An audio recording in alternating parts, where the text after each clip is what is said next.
I guess that's one way to look at it. It's a dangerous game. The circumstances were what they needed to be to do what he did.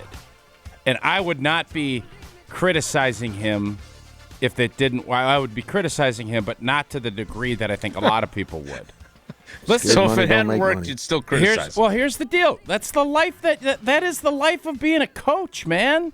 I know. That you make these big boy decisions, and when they're wrong, you get crucified. That's how it goes. Scared money don't make money. And LaFleur made a big boy move. Go boo in a bar. I don't love the fact that he had to use a timeout to do it, because that limited your effects if things didn't go well. Yeah, that's a good point. But very good point. I respect the fact that he did. But I'm going to tell you right now, same scenario, you got McManus back, and you kick it. You think Jordan's going to be happy? And then that's all I'm saying. I'm not saying anything else. Okay, so let me ask you a corollary question to that position, Mr. 7125. Is it a good thing, a bad thing, or just a thing that he allowed his quarterback to influence his decision there? Because you know me, I'm a positive thinker. No, you're not.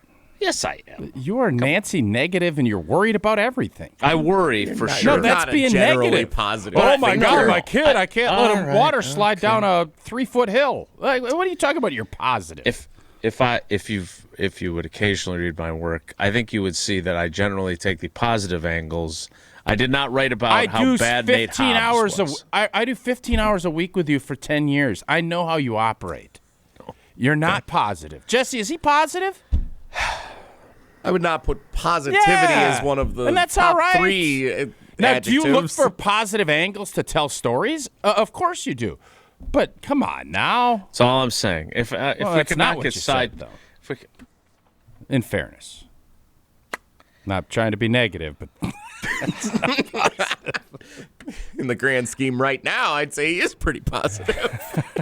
And now back to the bad. Would you have criticized him if he went for the way he used the timeout and then he didn't get it and we lose the game? You're going to criticize him today. Yes, yes, that's part of the job. Absolutely. My question is, if I make it back to that, I look at him giving his quarterback ownership and taking his feedback with the disdain on his face into account when he decides to go for it as a positive thing that a coach does. Am I wrong to view it that way? Is it slippery slope to be letting the players influence your decision making? You're the guy who's got to make the call. That's what I'm trying to ask. It is a slippery slope, but as Matt said, you trust your guys. And in this case, you trusted your guys and it worked. It's not always going to work. That's why there's not a ton of 72 Dolphin teams floating around. Like, you're going to make decisions, they're going to be wrong. And then it comes down to, what are you doing about it? The only thing I didn't like about it is he burned a timeout. If he had went up and said, I'm going, let's go, you still have 2 timeouts and the 2-minute warning, I feel better about it. But the bottom line is, you make a big boy decision and it works, you deserve to be praised. And for a bunch of people calling in last night, it was negative, negative, negative. And I said, well, listen, man, was there some things early in the game that you could be upset about? Sure. But the sloppy play and the slow start. But the bottom line is, he made the call. He doesn't make that decision, they lose the game last night. They lose it either way. Arizona moved the football. They were going to get a field goal attempt. No, and I think you would have probably made it. And we'd be sitting here today saying, you played not to lose. You played to tie, or you played to get it to overtime. And you don't do that in this business anymore. You can't. He didn't. He trusted his guys. Is it slippery? Because I'm going to tell you something. Jordan Love, every time, if it's 4th and 9, if it's 4th and 30, if it's whatever, he's going to say, we can get it. And you can't always just acquiesce to your star player. We've seen that movie before. All right, positives and negatives so we can get to your calls and texts, 844-770-3776. Tausch, biggest positive. So I think the sneakiest part of the game was it 10 seconds left in the half after Arizona scored? 7 seconds. Seconds. The game swung on those 7 seconds to me. Matt LaFleur, I give him credit, and people crush him for a lot of stuff. I love how aggressive he is using his timeouts to try to get the ball back. He always thinks he can score. Mm-hmm. Now, is he wrong sometimes, and do you get stracked and you throw bad interceptions? Does bad stuff happen with that sometimes too? Absolutely. But yesterday, that game was getting away from the G&G. Mm-hmm. And to get in position, I don't know what Arizona was doing, but they gave up that big play. You get your timeout, and you kick that field goal right before the half. I think that swayed everything. Momentum, getting it down to one score. And Matt LaFleur, I don't know how many other coaches would even thought about doing that. I think most coaches would have said, all right, let's just go regroup. Our plane was delayed. We came out flat, blah, blah, blah, blah, blah. But this new kicking, where you can kick it from 70 yards, it needs to be taken advantage of. And Matt LaFleur, with a kicker he's known for 2 weeks or whatever it's been, he went big. And that play and that sequence, I think, swayed the game because, again, I don't play this game because I understand you play it differently. You go for 2, and you're maybe more aggressive if you're down. You take those 3 points off, and the G&G's only ahead 24-23, you're going to get beat. You lose that game. That play and that sequence, I believe, swayed that game. And I talk all the time about the pendulum, and I'm sure Jesse brings it up to Coach Alvarez on the Barry Alvarez show tonight at Hard Rock Casino Rockford. That pendulum swings. They throw that touchdown. That pendulum is rocking. And with 7 seconds, you don't think anything of it. You got that pendulum to ricochet back before you go into half. And that was a pivotal play and pivotal sequence for Green Bay to win that game. Yeah, I don't know. Lucas Havrisik did not kick the ball very well during his 9 games with the Los Angeles Rams in 2023. And he has been a godsend, and he is a very religious fellow. I just want to give Bisaccia credit. Everybody's always crushing Bisaccia. I'm giving Rich credit. He found this guy, and he's nurtured him, and he's made him into a hell of a kicker. And a trade asset, potentially. For him to make a 61-yarder, I don't care if they are kicking the easiest footballs in football history. That's still a hell of a long kick. And to do it, Tausch is exactly right. It swung the pendulum. You're getting the ball to start the second half, even if that doesn't go the way you would have liked.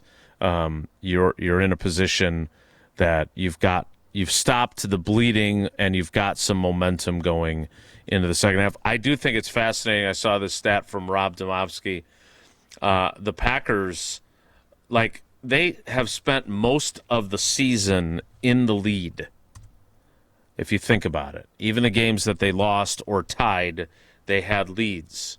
In fact, they had trailed for the entire season through 5 games for 20 minutes and 24 seconds. Yesterday, they trailed for 35 minutes and 16 seconds of that game. They played from behind, but they answered almost every time the Cardinals scored. That builds something. So that was huge. Jesse, what's your positive so we can do our negatives, because I'm very negative, and then we can move on to calls and texts. Oh, boy. I should have waited. I knew that would send old boy into a tailspin. I'm not in a tailspin. I usually do that about 10:45-ish. You know who's in a tailspin? 11-ish. That Aaron Glenn fella. How's that going for him? Jets. He should be done so. Jesse, positive. You want Aaron Glenn fired after 7 weeks? No. My positive was finding out yesterday that with a 4-point margin, we want the Packers defense on the field. I think there have been debates over the years. If it's a 4-point lead under 2 minutes to go, do you want the offense out there down with a chance to go win it, or do you want the defense out there with a chance to go protect it? And we learned yesterday, even as difficult as some of the game looked for the defense, Micah Parsons is a difference maker. Pass rush was fantastic, and getting to the quarterback is something that they're able to do, and in a clutch situation, they rose to the occasion, and I trust that defense in a 2-minute situation like that moving forward against any opponent in the NFL. Up 4, under 2 minutes to go, they rose, and they delivered. I'm going to be honest with you. If it was Dak Prescott and the Cowboys, I don't feel as good. I'm going to get into my negatives, but we crowned this defense too early. I still think this defense can. We saw some holes yesterday that I didn't think that 3rd and 20, whatever it was 3rd and 23. Yep. Not great. But what I did learn, and I don't disagree, Jesse, that having Micah and Rashawn and that group against a second-string quarterback and getting after him, and for whatever reason you don't chip. Micah Parsons was shocked. Yeah. And then all of a sudden you have to, and you leave your back, and then that helps your linebackers be able to go do more stuff. The defense answered the bell, but I was shocked. I shouldn't be shocked anymore. Our defense is good. We have some great players on our defense, but it has not come together consistently like I thought it was going to through 6 games.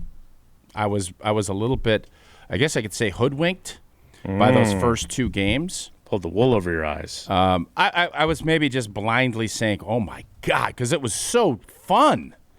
And it's come back to reality. It's still a good defense. By today's standards, it's a good defense. But it ain't the 85 Bears, which I was hoping it was going to be. All right, what's your negative? I just told you. You're not listening. I just literally just said what my negative was. I thought you were responding to Jesse's, and you literally prefaced what you just said, if I may, with before I get into my negatives. We'll have to check negative J-Dub. We'll have to check the tape on that. I think it's going to be everybody's negative today. I thought Hobbs and how he, the play, the coverage yesterday against. McBride is like all of a sudden turned into Tony Gonzalez Part 2. He was good. He is a good player. I don't know. He lost his dang mind on the sideline. I don't know what the heck. He didn't get the ball. I thought the whole thing was just real goofy. But our coverage yesterday was a lot to be desired, and I think our prized free agent possession pickup was not very good. And Jason's scouting report, I'm going to put that in there. Not great. Slot guy, very physical. Never said he was a good coverage guy. Just to be fair, that was not part of my in-depth analysis. Look, there were plenty of negatives for a team. Tausch may or may not have made the defensive performance a negative. Nate Hobbs is clearly the low-hanging fruit on that equation. They did get a takeaway, which is an improvement over what they have accomplished to that point. They also got a 4th down stop on an ill-advised, foolish 4th down attempt. I don't understand what the reasoning was there. So plenty to pick at with the defense. Here's the question I have, which is part negative and part I'm not really sure how Matt LaFleur designs play calls throughout the course of a game. But you turn that game on, and the first, 5 minutes, it looks like the Matthew Golden show. And then, he never saw the ball again. Hey, listen to Wilde. We got to get him some touches. Yeah, I'm glad I can influence the certainly glad he listened to old T at the end of the game. Hey, let's get old boy. Let's get 85 that pill, and that worked out pretty good, did it? Look, the top targeted guys in the game were the 3 guys that Mark Gerald Tauscher has said they need to get the ball to. 10 targets for Kraft, 8 for Dobbs, 4 for Golden. After that, Wicks 2, Fitzpatrick 1, Jacobs 1, Wilson 1, Chris Brooks 1. How do you feel about that distribution? I think Tucker needs more. Even more? Yeah. Than a team-high 10 out of 28 targets? Yep. Okay. Well, I would like to see – I'm curious why Matthew Golden's targeting ended abruptly and we never saw him get the ball again. That's my negative. Jesse, what's yours? The Cardinals were 7 of 14 on 3rd down. At one point, they were 7 of 12 on 3rd down, and the way that they converted the 3rd downs, you guys have talked about. 3rd and long, 3rd and 23, 3rd and 12, I believe they converted. The 3rd down efficiency for the opposing team against the defense that I trust, not good yesterday. It kind of flies in the face of what your positive was. That's true. Bend, don't break.